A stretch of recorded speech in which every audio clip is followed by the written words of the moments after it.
So hello friends, welcome to learn services. This is Ram Soni. अभी MPPSC के द्वारा dental surgeon की वैकेंसीज जारी की गई हैं और इस वैकेंसीज में ऑब्वियस सी बात है बड़ी संख्या में वैकेंसीज दिखाई गई हैं। लेकिन चूंकि इस बार एक नया प्रोविज़न ऐड किया गया है कि जो संविदा कर्मी हैं वो भी स्पेशली 5 साल का जिन्होंने कार्यकाल पूरा किया है उनको 50% सीटें उनके लिए आरक्षित रखी गई हैं, रिजर्व रखी गई हैं। तो उस कंडीशन में यहाँ पर वैकेंसीज कितनी रहेंगी, किस कैटेगरी के लिए, इसके बारे में थोड़ा डिस्कस करेंगे बिकॉज बहुत सारे फ्रेंड्स के मन में काफ़ी कन्फ्यूज़न है। तो आइए ज़रा उसके बारे में हल्की चर्चा करते हैं। क्योंकि यहाँ पे महिलाओं की सीट अभी क्या है कि थोड़ा सा अलग सा कन्फ्यूज़न है। अभी कुछ फ्रेंड्स ने जो मैसेज किए हैं या उन्होंने चर्चा किया है उसमें उनकी क्या कन्फ्यूज़न है पहले हम डिस्कस करेंगे, उसमें फिर बाद में डिस्कस करेंगे क्या क्या इसमें रियलिटी है। तो यहाँ पे वैसे देखने के लिए 385 वैकेंसी हैं और इसमें जो संविदा कर्मियों हेतु आरक्षित पदों की संख्या जो है 50% आरक्षित की गई है।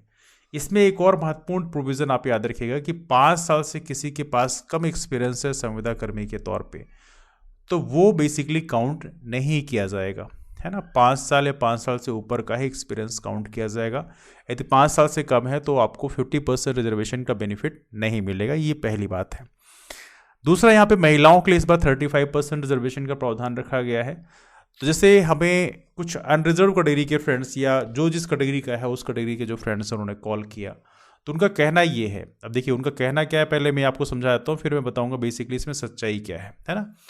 तो उनका कहना ये है कि अनरिजर्व के लिए यहाँ पे 99 वैकेंसी है। मैं यहाँ पे लिखता हूँ अनरिजर्व के लिए इन्होंने कहा कि 99 वैकेंसी है। अब इसमें संविदा के लिए 50 वैकेंसी है तो इसे 50 वैकेंसी घटा दिया 50, क्योंकि जो फ्रेशर्स हैं उनको तो बेनिफिट नहीं मिलेगा या जो संविदा में काम नहीं कर रहे हैं। फिर महिलाओं के लिए 35 सीटें और आरक्षित हैं तो -35 फिर से कर दो। अब कितना बचता है इसमें, आप देखिए वैल्यू बहुत कम हो जाती है, 5 4 9 14 सीट बचती है ना। तो हमारे फ्रेंड्स ये कंफ्यूजन में है कि क्या 14 सीट ही सिर्फ अनरिजर्व मेल के लिए मिलेगी, क्योंकि महिलाओं के लिए 35 सीटें चली जाएंगी तो मेल के लिए क्या सिर्फ 14 सीटें बचेंगी। तो बेसिकली मैं आपको क्लियर कर देना चाहता हूं ऐसा है नहीं। ऐसा क्यों नहीं है, बिकॉज 99 में से 50 सीट डेफिनेटली आपको नहीं मिलने वाली है तो 49 सीट्स आपके लिए है। लेकिन यहां पर जो 35 सीट्स आप देख रहे हो ये बेसिकली एक रेशियो के फॉर्म में है, ये दोनों तरफ बटेगा। संविदाओं की तरफ भी 50% जाएगा, 50% ओपन की तरफ जाएगा। तो यहां पर देखा है तो 35 का आधा आधा जाएगा, है ना। जैसे मान लीजिए सपोज करिए इसका आधा आपने किया तो कितना हुआ, 17 18 हुआ, तो मान लो 18 उधर चल गया, 17 इधर चला गया तो -17 और हो जाएगा। तो कितना बचता है, ये बचता है 32 सीट्स। तो 32 सीटें बेसिकली यहाँ पे अनरिजर्व के लिए जाएंगी। तो बेसिकली डायरेक्टली यहाँ डिडक्शन नहीं होगा, क्योंकि महिलाओं के लिए जो सीटें आरक्षित हैं वो संविदा कर्मी उधर साइड ही महिलाएं जाएंगी, अब बेसी बात है। तो इस कंडीशन में यहाँ पर 50-50 वहाँ डिवाइड हो जाएगा तो उसके बाद जो बचेगा तो उस तरह से आपको सीटें मिलेंगी। तो एज ऑफ नो जैसे अनरिजर्व की है तो 32 सीटें यहाँ पे मिलेगी। जो मेल जिसमें सभी फाइट करेंगे, हालांकि मेल सिर्फ फाइट नहीं करेंगे। हमारे यहाँ क्या है कि महिलाओं का जो रिजर्वेशन है वो हॉरिजॉन्टल रिजर्वेशन होता है और इसके अलावा SC ST OBC EWS का वर्टिकल रिजर्वेशन होता है। हॉरिजॉन्टल रिजर्वेशन क्या होता है इसको थोड़ी समझने का प्रयास करिएगा। ऐसे मान लीजिए 100 सीटें हैं, है ना। तो 100 सीटों में 35% मान लीजिए महिलाओं का आरक्षण है तो 35 सीटें महिलाओं के लिए आरक्षित हो गई।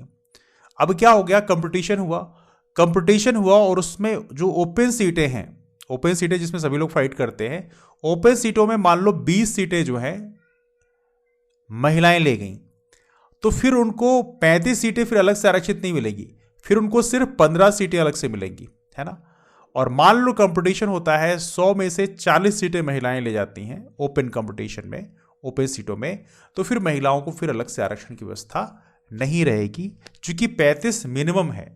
यदि आपने 35 ऑलरेडी 35 या 35 से ऊपर ओपन सीट में स्कोर कर लिया तो महिलाओं को फिर अलग से आरक्षण की व्यवस्था नहीं की जाएगी।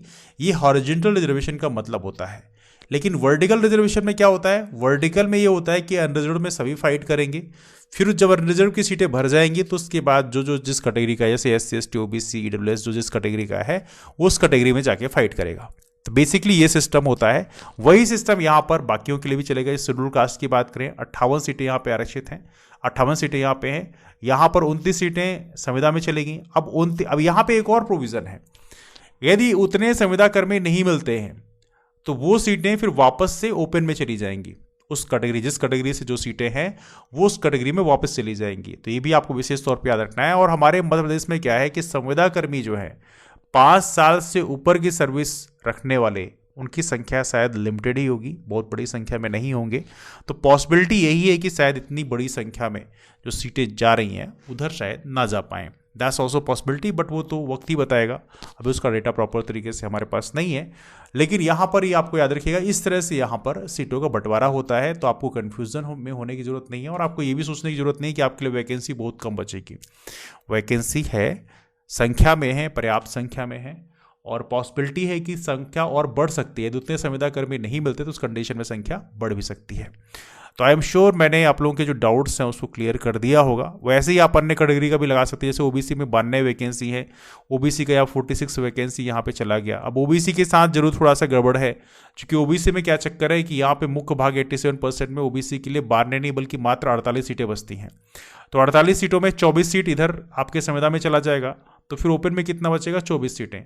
अब यहाँ पर भी महिलाओं में जो दिखाया तो ओबीसी में कितनी सीटें गई? 17 सीटें गई हैं, है ना। तो 17 का आधा हो जाएगा, 8 9 8 17 है ना, तो 9 8 सीट जैसे भी आप करोगे। तो यहाँ पे आप देखोगे कि 24 में से आप 8 घटा दोगे और तो उतने जो उसके बाद जो बचेंगे वो ओपन में आ जाएगा, ओबीसी का ओपन। तो इस तरह से यहाँ पर डिस्ट्रीब्यूशन होता है। तो आई एम श्योर आप समझ चुके होंगे किस तरह से यहाँ पे सीटों का बंटवारा होगा। एक बेसिक सा फार्मूला हमने डिस्कस कर लिया है, और बाकी यदि आपके मन में कोई सवाल है तो आप लोग कमेंट के माध्यम से पूछ सकते हैं। हमारा टेलीग्राम ग्रुप भी है, लर्न सर्विसेज डेंटल सर्जन, उसको आप ज्वाइन कर सकते हैं, उसके माध्यम से भी अपने सवाल आप वहाँ पे पूछ सकते हैं। और इसके अलावा हमारे एक बैच भी लॉन्च किया हमने जीएस पोर्शन के लिए। पिछले वाले एग्ज़ाम में हम लोगों ने बैच लॉन्च किया था, और बड़ी संख्या में हमारे फ्रेंड्स ने हम पे ट्रस्ट किया था। 80 के आसपास कैंडिडेट्स का बैच था, उसमें बड़ी संख्या में हमारे फ्रेंड्स ने फाइनल सिलेक्शन लिया था। हम लोगों ने इंटरव्यूज़ के लिए भी मॉक दिया था, एंड आई होप सो कि इस बार भी आपके प्रिपरेशन में हमारा कंट्रीब्यूशन रहे, इसलिए बैच लॉन्च किया गया है। 10 जनवरी से बैच स्टार्ट किया जा रहा है, और 10 जनवरी से ये बैच जो स्टार्ट हो रहा है वो आपके जीएस पोर्शन के लिए लॉन्च किया जा रहा है ना, जो पार्ट ए वाला पोर्शन है, जिसमें मध्य प्रदेश की हिस्ट्री, मध्य प्रदेश की politics, geography, economy, current affair, information, communication technology, tribes का पोर्शन है, ये सारे पोर्शन है उसमें।